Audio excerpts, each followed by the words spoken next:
Hello guys, कैसे हो आप लोग। आज हम वार्म अप के बारे में बात करने वाले। एक बड़ा इंटरेस्टिंग टॉपिक है।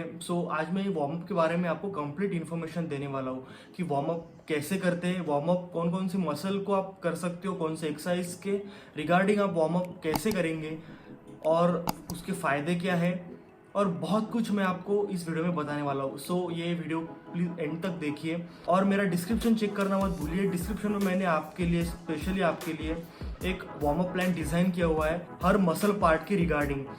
डिस्क्रिप्शन चेक कीजिए और वो वार्म अप रूटीन आपके एक्सरसाइज में ऐड कीजिए। बेसिकली वार्म अप के क्या फ़ायदे होते हैं, वार्म अप क्यों किया जाता है। आप सबने वार्म अप बहुत सुना होगा। आपके जिम में कुछ जो एथलीट्स होते हैं, जो बहुत सारे ट्रेंड है, बहुत सालों से वर्कआउट कर रहे हैं, वो वार्म अप करते हैं।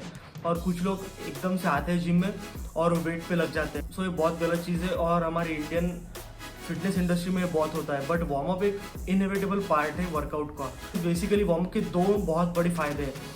उसमें से सबसे पहला है कि वार्म अप आपके मसल फाइबर्स होते हैं, वो मसल फाइबर्स को एक्टिवेट करता है। मैंने मेरे पहले की वीडियो में बताया मसल फाइबर्स के बारे में। जो मसल हमारा होता है, उन मसल्स में बहुत माइक्रो लेवल पे फाइबर्स होते हैं, छोटे छोटे फाइबर्स होते हैं, और उन फाइबर्स को एक्टिवेट करना पड़ता है।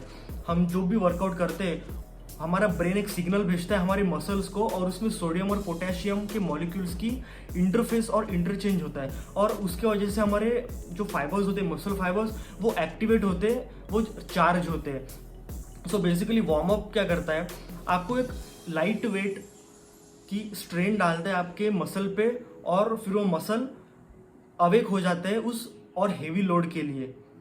बेसिकली ये एक बहुत बड़ा रीज़न है मसल फाइबर्स एक्टिवेट करने का, वार्म अप। और सेकेंड मेन रीज़न है, जैसे कि आप सबको पता है कि ब्लड में ग्लाइकोजन होता है। अगर हम कौन सी भी वर्कआउट करें, हम कौन सी बॉडी पार्ट का वर्कआउट करें, तो तब क्या होता है, हमारा जो ब्लड फ्लो होता है बॉडी का, वो उस मसल में, पर्टिकुलर उस मसल में डाइवर्ट हो जाता है।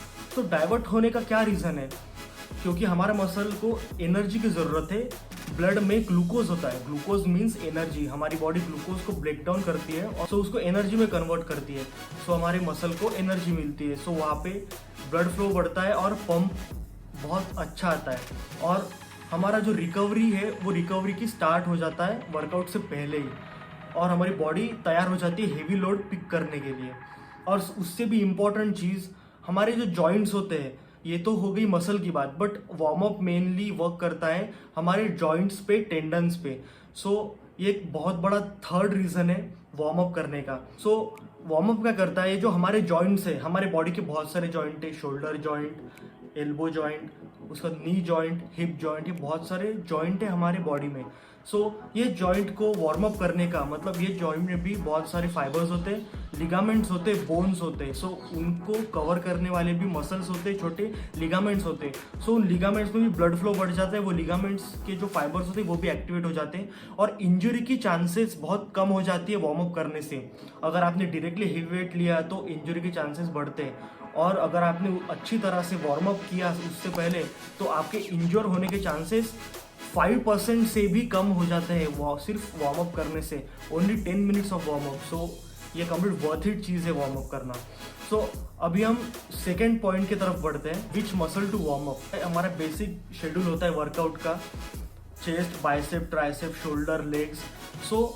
लोग क्या करते हैं, मैंने बहुत सारे लोगों को देखा है एक गलती करते हैं। लोग क्या करते हैं, जंप करना चालू करते हैं, मतलब कंप्लीट उनको लगता है कंप्लीट मैं मेरी बॉडी को वार्म करूंगा, मेरे को वार्म फील होगा। बहुत बड़ा मिथ है लोगों के दिमाग में कि जंपिंग जैक्स या कुछ भी बॉडी वेट स्क्वाट्स एक्सरसाइज होती है चेस्ट की, और लोग करते हैं बॉडी वेट स्क्वाट्स। ये बहुत गलत चीज़ है, अपोजिट चीज़ है कंप्लीट, कुछ भी फर्क नहीं पड़ रहा। शोल्डर जॉइंट और आपके लेग जॉइंट्स में, हिप जॉइंट्स में एक्सरसाइज करके भी कुछ फ़ायदा नहीं है। अभी मैं आपको करेक्ट टेक्निक बताऊंगा आपके वर्कआउट के रिगार्डिंग मसल के एक्सरसाइज करने की। बेसिकली अगर आप चेस्ट का एक्सरसाइज कर रहे हैं, तो मतलब आपके कौन से मसल्स एंगेज हो रहे हैं, ट्राइसेप्स, शोल्डर्स। आपको ट्राइसेप्स और शोल्डर्स की एक्सरसाइज करनी है वार्म अप। आपको ट्राइसेप और शोल्डर का वार्म अप करना है। ट्राइसेप्स और शोल्डर के बहुत सारे वार्म अप के टेक्निक्स हैं, आप यूट्यूब पे देख सकते हो। इसका मतलब है अगर आप चेस्ट कर रहे हो, तो आपको इन सिर्फ 2 मसल को ही वार्म अप करना है। आपको कौन सी भी ऐसे लाइट वेट एक्सरसाइज करिए जिन एक्सरसाइज में आपके ट्राइसेप्स और शोल्डर जॉइंट की मूवमेंट होगी अच्छी तरह से और वो वार्म अप हो जाएंगे। ये सबसे इम्पोर्टेंट चीज़ है। अगर आप शोल्डर्स की एक्सरसाइज करने वाले हो तो आपको शोल्डर के रोटेटरी मूवमेंट की एक्सरसाइज करनी पड़ेगी, मतलब रोटेट करना, और बहुत सारी एक्सरसाइज रहती है। अगर हम मेजर बॉडी पार्ट की बात करेंगे सो बैक, अगर आपको बैक का वार्म अप करना है तो आप एक्सटेंशन कर सकते हो बहुत लाइट, जिसमें आपको पंप ना है इतना लाइट आपको एक्सटेंशन करना है। और बैक की एक्सरसाइज में कौन से मसल इन्वॉल्व होते हैं? Four arms, biceps. सो आपको इनकी वार्म अप एक्सरसाइज करनी है। सो इससे आपको फायदे मिलेंगे, इससे आपका बाइसेप टेंडन डैमेज नहीं होगा या फोर आर्म टेंडन्स आपके डैमेज नहीं होंगे। सो ये बहुत इंपॉर्टेंट चीज़ है कि आप उन मसल के ही वार्म अप करें जो मसल रिगार्डिंग है आपके उस मेजर बॉडी पार्ट एक्सरसाइज के लिए। दूसरा करने से कोई फायदा नहीं होता। तो अगर आपको मैंने स्पेशल बनाया हुआ, अगर आपको चार्ट देखना है वर्कआउट का तो आप डिस्क्रिप्शन चेक कीजिए। डिस्क्रिप्शन में मैंने कंप्लीट वार्म अप एक्सरसाइजेस बताई है, हर मसल के रिगार्डिंग आप क्या कर सकते हो।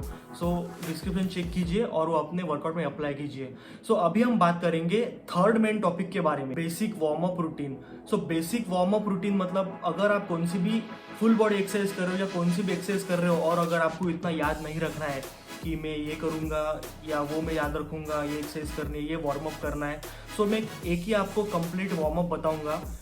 सो वो अगर आपने आपके वर्कआउट में अप्लाई किया तो मैं खुद गारंटी देता हूँ कि आप इंजरी फ्री रहेंगे लाइफ टाइम, अगर आप रोज़ अपने वर्कआउट से पहले और वर्कआउट होने के बाद उसको अप्लाई करेंगे। सो इस वार्म अप टेक्निक को बोलते हैं डी एजाइल 8। सो इसमें 8 एक्सरसाइजेस होती है और ये बहुत ही इफेक्टिव वार्म अप टेक्निक है। आप इसको अप्लाई कर सकते हो, बहुत बड़े बड़े पावर लिफ्टर्स, वेट लिफ्टर्स इसको यूज करते हैं उनके जॉइंट्स को बचाने में, उनके जॉइंट्स को प्रिजर्व करने के लिए। सो अभी मैं आपको बताने वाला हूँ हमारा फोर्थ मेन टॉपिक। अभी मैंने जो भी वीडियो में बताया वो मैं आपको क्विक रिवाइज करता हूँ। अगर आपको कुछ भी एक्सरसाइज करने तो वार्म अप बहुत नेसेसरी है और वार्म अप उसी मसल का कीजिए जो मसल के आप एक्सरसाइज करने वाले हो। फॉर एग्जांपल अगर आप चेस्ट का करने वाले हो तो आपको ट्राइसेप और शोल्डर को एंगेज करना है। अगर आप बैक का करने वाले हो तो आपको बाइसेप और फोर आर्म्स को एंगेज करना है। अगर आपको लेग्स का वर्कआउट करना है तो आपको लेग्स के आपके टेंडन्स और लेग का जॉइंट और हिप जॉइंट का एक्सरसाइज करना है। सो आपको उसको वार्म अप करना होगा। सो अगर आप शोल्डर का एक्सरसाइज कर रहे हैं तो आपको शोल्डर के रोटेटर कफ की एक्सरसाइज करनी है। इंजरी को अवॉइड करना ही बहुत बेहतर है। इंजरी आपकी जो गोल्स है वो गोल्स को बहुत आगे पुश कर सकता है या आपको एक परमानेंट डैमेज भी दे सकता है। इसकी वजह से आप ये मैंने जो रूटीन डाले डिस्क्रिप्शन में, ये रूटीन फॉलो कीजिए और ये बहुत ही इफेक्टिव और मूवमेंट है। मैं इसको 2.5 साल से यूज़ कर रहा हूँ और I am injury free till now. ये फर्स्ट पार्ट है, मैं इसका सेकंड पार्ट भी बनाऊंगा। सेकंड पार्ट में मैं ये सब वार्म अप एक्सरसाइजेस आपको कंप्लीटली परफॉर्म करके दिखाऊंगा। बेसिकली मैं कंप्लीट इन्फॉर्मेशन आपको दूंगा, वर्कआउट आप परफेक्टली कैसे परफॉर्म कर सकते हो, ये इसका मैं एक सेकंड पार्ट बनाऊंगा। सो आप प्लीज़ मेरे चैनल को सब्सक्राइब कीजिए और वो बेल आइकन को भी प्रेस कीजिए, जिससे आपको नोटिफिकेशन मिल जाएगा मेरा हर वीडियो की। और गाइज आपके फ्रेंड सर्कल में और आपके वो जिम पार्टनर के साथ ये वीडियो शेयर कीजिए, उसको भी इस चीज़ की ज़रूरत है, ये मेरे को पता है। तो आप आपके दोस्तों के साथ भी ये वीडियो प्लीज़ शेयर कीजिए। सो गाइज स्टे ट्यून, मिलते हैं नेक्स्ट वीडियो में। Good bye.